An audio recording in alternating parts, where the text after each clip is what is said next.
परिणाम यदि सही डिसेक्शन किया जाए अपनी जिंदगी का, सारी क्रियाओं का, तो हम वहीं आएंगे जहां पर महापुरुष पहुंच चुके हैं। हम अंत में वहीं जाने का निर्णय करेंगे जहां पर महापुरुष पहुंच चुके हैं। हम उसी रास्ते पर चलेंगे जहां महापुरुष पहुंच चुके हैं। बस इतना सा फर्क है कि तुम जब नंगे होगे, जब तुम्हारा होश, तुम्हारी चेतनता, तुम्हारे प्राण निकल गए होंगे, और साधु उस समय नंगा हुआ है जब वो होश में था, चेतनता में था, विवेक में था। तुम्हें नंगा किया गया है, ये नंगे हुए हैं, ज्यादा फर्क नहीं है। मौत के बाद तुम्हारे ऊपर से कपड़ा किया जाएगा, हटाया जाएगा, हटाया जाएगा, और इन्होंने हटा दिया है। तुम्हें निकाला जाएगा, ये निकल गए हैं। साधु क्यों निकल जाता है घर गृहस्थी से? वही मुनि बन के बैठ जाए, उसने देख लिया, चिंतन कर लिया, इस घर से कल मुझे निकाला जाएगा। बड़े बड़े दादाओं को निकाल दिया। और कैसे निकालते हो? एक लोग नहीं, 4 लोग तो पहले पकड़ते हैं और लिटाते हैं, और लिटा करके अर्थी को क्या करते हैं? दादा, परदादा, सरदादा, और चौथे नंबर पे करदादा, निकल दादा। और फिर रस्सी से बांध करके और बढ़िया ऐसा जला के आते कि कोई अंग नहीं रह जाए। भैया इतना बेशरम में नहीं हो, सुन रहे हो रे बेशरम लोगों? कैसे निकाले जाओगे?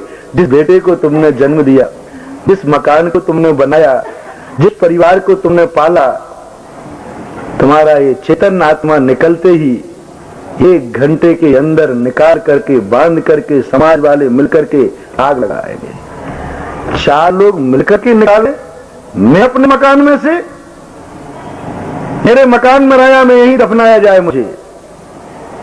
बेटे से कह के देखना, बेटा मैं इस मकान का मालिक हूं, मैंने बनाया था, और मैं यहां रहूं, यदि मर जाऊं तो मुझे यहीं दफना देना। बेटा कहे मरो तो सही, फिर मैं बात बताऊंगा कहां दफनाना है। कौन सी आदिर नदी है ना, आदिर नदी, बहुत लंबा चौड़ा स्मशान, इतना लंबा चौड़ा स्मशान भारत में कहीं नहीं है, बहुत लंबा। मैंने कि इतने लोग मरते हैं यहाँ।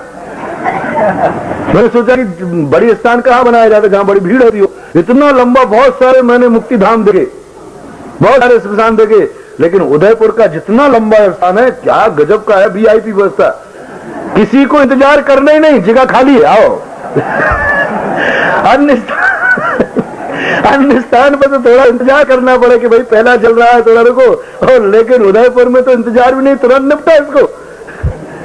कोई नहीं दफनाया आज तक किसी ने, किसी दादा को जो मकान उसने बनाया, जिस मकान की मलकियत है, उस मकान पर किसी ने आज तक दफनाया नहीं, बांध करके निकाल दिया। तुम निकाले जाओगे, इसलिए तुम्हारी शव यात्रा होगी, और जो निकालने के पहले निकल जाता है उसकी शिव यात्रा होती है, उसकी शव यात्रा नहीं होती। तुम्हें लिटा कर ले जाया जाएगा, और साधु को बैठाल के ले जाया जाएगा। उसको क्या बोलते हैं? कुछ अलग विंदाए की क्या बोलते हैं, इसका कुछ और नाम है। साधु को जो निकालते हैं ले जा करके, डोली कोई भी बोलते हैं। और जब इसकी यात्रा शव यात्रा बोलते हैं हम, वो निकाला गया है, ये निकले हैं, उसका छुड़ाया गया है, इन्होंने छोड़ा। ज्यादा फिक्र नहीं है, तुम भी कल के दिन ऐसे ही बनोगे, लेकिन बनोगे ऐसे तुम्हारा छीन लिया जाएगा, सो तुम कहलाओगे शव। और यहां छीना नहीं है, छोड़ दिया गया है, इसलिए कहलाएगा शिव।